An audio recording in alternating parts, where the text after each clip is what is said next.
Hey Kaiju fans, I'm Titan Alante, and today we look at the god of destruction, SpaceGodzilla.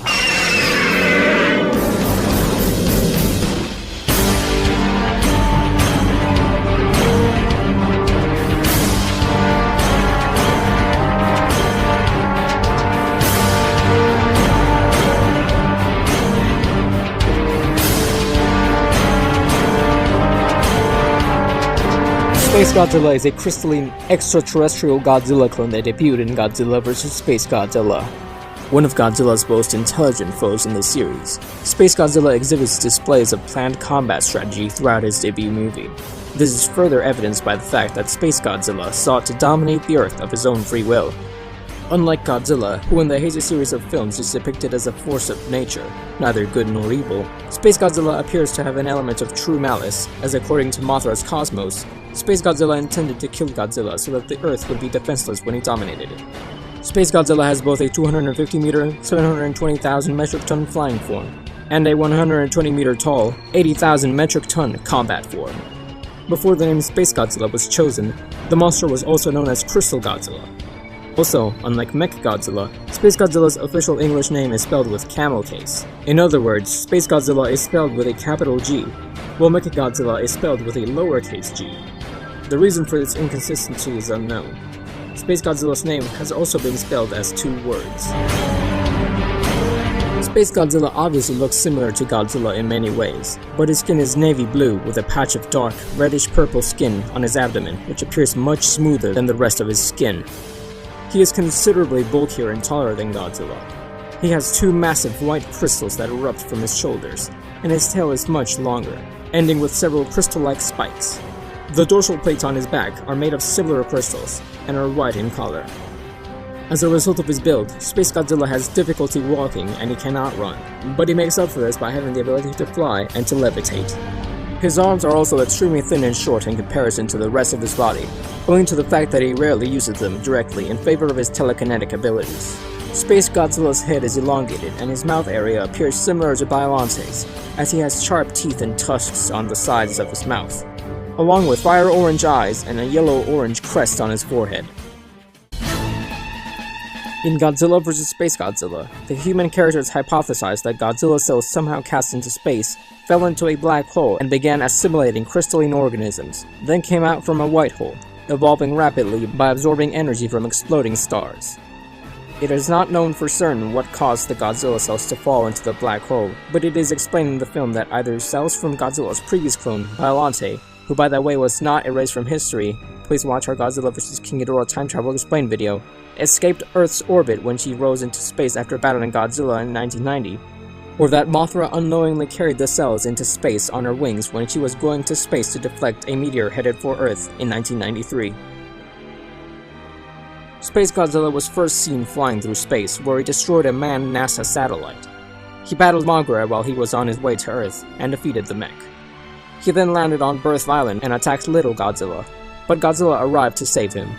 SpaceGodzilla quickly overpowered Godzilla using his telekinetic skills, and then trapped Little Godzilla in crystals.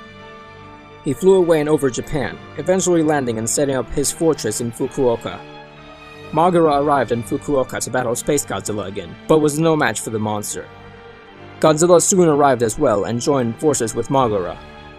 Mothra split into Land Mothra and Star Falcon. Land Mothra drilled underground and knocked out the foundation of SpaceGodzilla's power source, the Fukuoka Tower, while Godzilla toppled the tower from ground level. Godzilla then had the upper hand, and Mothra used its spiral grenades to destroy SpaceGodzilla's shoulder crystals. In retaliation, SpaceGodzilla blasted off one of Mothra's arms, and proceeded to impale the mech on its tail and throw it into a nearby building. Akira Yuki tried to pilot the damaged mech back into battle, colliding with SpaceGodzilla. However, the damage to the machine made it almost impossible to control, and the machine crashed into several buildings. The weakened SpaceGodzilla was about to explode, but Godzilla blasted him with his red spiral ray multiple times, also blasting and destroying Mothra in the process. SpaceGodzilla let out a weak roar and finally exploded into spores of light that floated back up into outer space. SpaceGodzilla has a lot of abilities, so we'll try to run through them as quickly as possible. Corona Beam. SpaceGodzilla is able to fire an energy beam from his mouth and shoulder crystals. He appears able to control the direction and movements of these energy beams, allowing them to hit his target in various ways, even bypassing potential defenses. The beam is able to visibly injure Godzilla, even knocking him to the ground in one instance, and later is used to sever one of Moguera's arms. Intelligence. SpaceGodzilla demonstrates a high degree of intelligence and strategy. Upon arriving on Earth, SpaceGodzilla immediately went after Godzilla, as he saw him as the biggest threat within his path to ensure his dominance on the planet, heading straight to Birth Island to attack Little Godzilla so as to draw out Godzilla himself. Gravity Tornado. SpaceGodzilla possesses a form of telekinesis, being able to float or transport other kaiju through the air. Though he cannot move his targets with great speed, Godzilla was completely unable to break free of his psychic grip. Energy Manipulation. SpaceGodzilla is able to manipulate energy at will. In addition to the aforementioned Corona Beam, he is able to conduct energy through touch, allowing him to stand a better chance when facing a foe in close combat. His shoulder crystal's main function is to replenish the space monster's strength by drawing on earthbound cosmic energy and other nearby sources. SpaceGodzilla can also combine this power with his geokinesis to maximize his energy as well as create structures able to attack his foes. He can also produce an aura that can cause electrical disturbances. Geokinesis. SpaceGodzilla can grow crystals from the ground for offensive or defensive use, as well as provide him with a source of energy. Photon Shield. SpaceGodzilla can generate a crystal-like shield at will to dissipate or even reflect energy beams, although he only used this ability against Godzilla. Homing Ghost. SpaceGodzilla can raise crystals into the air and propel them at an opponent. Their quantity makes them hard to dodge, though they travel at a slow pace. Photon Hurricane. While in his flying form, SpaceGodzilla can emit a ring-shaped electromagnetic wave which disrupts electrical instruments. Physical Strength.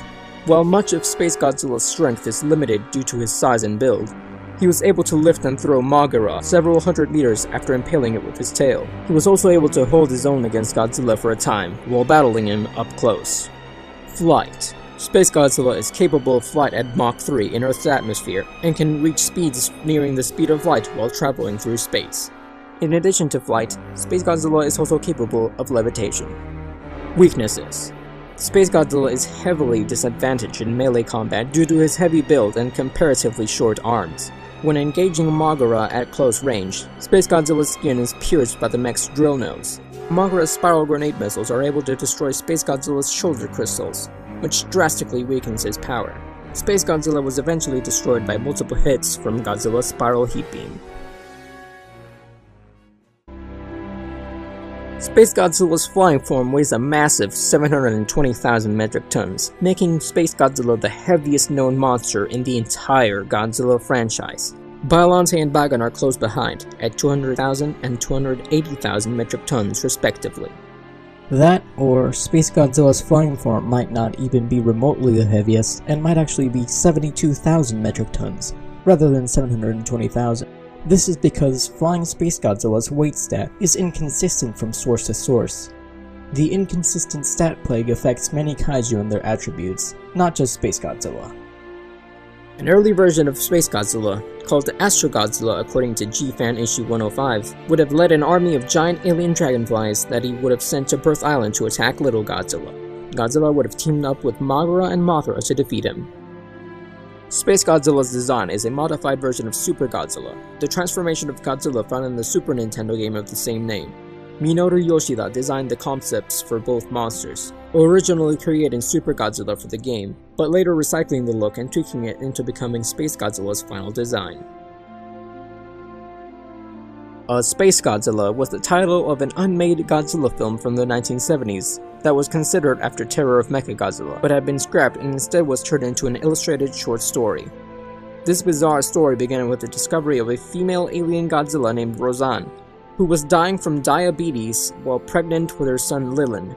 Human scientists converted Roseanne's body into a spaceship, allowing her to carry Lilin to Godzilla Planet, where he fought alongside his father Kunin to battle the evil Sunarian aliens and their leader Gamani.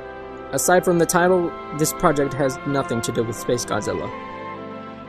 Early versions of the script for Godzilla vs. SpaceGodzilla called for SpaceGodzilla to face Godzilla and a second Mechagodzilla.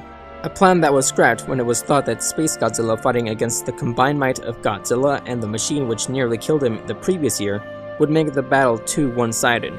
Instead, the less powerful Moguera was revived and updated for this purpose. Although, Godzilla the Half-Century War seems to pay homage to this idea in issue number 4. That's all we have for SpaceGodzilla. Thanks for watching, subscribe for more, and we'll see you next time.